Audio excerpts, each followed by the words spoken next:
যে আপনি আল্লাহু আকবার বললেই আপনি রাজাকার, আপনি আল্লাহু আকবার বললেই আপনি জামাতের লোক, আপনি আল্লাহু আকবার বললে আপনি জামাত শিবিরের অনুসরণকারী। এই ন্যারেটিভ থেকে আমাদেরকে বের হতে হবে। সালামু আলাইকুম। আপনাকে যদি কেউ প্রশ্ন করে আপনি জয় বাংলা নাকি আল্লাহু আকবার, এই দুটো শব্দের মধ্যে কোনটা আপনার রাজনৈতিক পরিচয়ের প্রতীক, আপনি কি বলবেন? জাতি হিসেবে আমরা যে ন্যারেটিভ বিলং করি, যে ন্যারেটিভ আমাদের মধ্যে লালন করি, এই ন্যারেটিভ মোটেও সমর্থনযোগ্য ন্যারেটিভ না।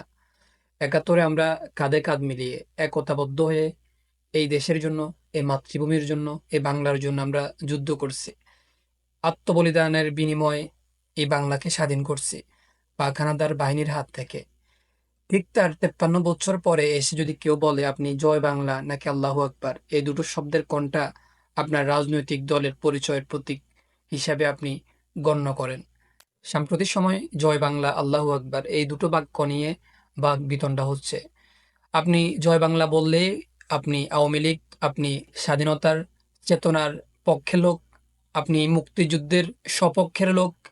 আর আল্লাহু আকবার বললে আপনি জামাত শিবির, আল্লাহু আকবার বললে আপনি রাজাকার, আল্লাহু আকবার বললে আপনি আলবদর। এই দুটো শব্দ নিয়ে বর্তমান সময় বা সাম্প্রতিক সময় বাংলাদেশে যে বাক বিতণ্ডা হচ্ছে, যে কথা কাটাকাটি হচ্ছে, এটা মোটেও সমর্থনযোগ্য না। একাত্তরে তো আমরা জয় বাংলা বা আওয়ামী লীগ পন্থী যারা, এরাই শুধু যুদ্ধ করছে বা এরাই শুধু রক্ত দিছে, জীবন দিছে, এমনটা না।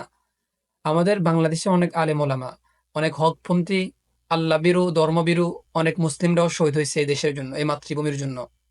আপনি আল্লাহু আকবার এই বাক্যটা কিছু গোষ্ঠী, কিছু দল, কিছু মানুষের মধ্যে আবদ্ধ করতে পারেন না। আল্লাহু আকবার এই শব্দটা বা আল্লাহু আকবার যে মিনিং, এটার মানে হচ্ছে আল্লাহ বড়।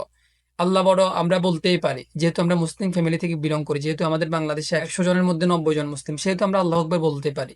আমাদের মধ্যে যে ন্যারেটিভ ঢুকানো হয়েছে গত 16 বছর ধরে, আর জয় বাংলা জয় বঙ্গবন্ধু বললেই আপনারা স্বাধীনতার চেতনার পক্ষের লোক বা মুক্তিযুদ্ধের সপক্ষের লোক, এমনটা না।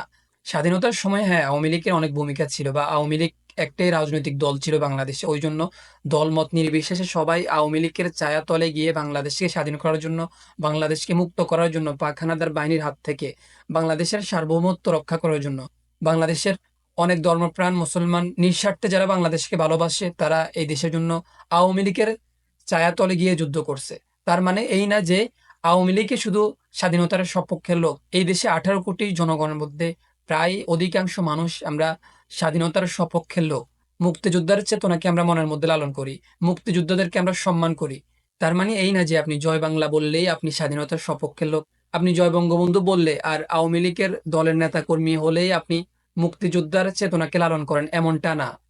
আমাদের বাংলাদেশে যে ন্যারেটিভ বা যে মিস ইনফরমেশন আমরা মনের মধ্যে লালন করি যে আপনি আল্লাহু আকবার বললেই আপনি জামাত শিবিরের লোক, আপনি জয় বাংলা বললেই আপনি স্বাধীনতার সপক্ষের লোক, এই ন্যারেটিভ থেকে আমাদেরকে বের হয়ে আসতে হবে। এটা সম্পূর্ণ একেবারে কমপ্লিটলি রং একটা চিন্তা চেতনা। এটা থেকে আমাদেরকে বের হয়ে আসতে হবে। এটা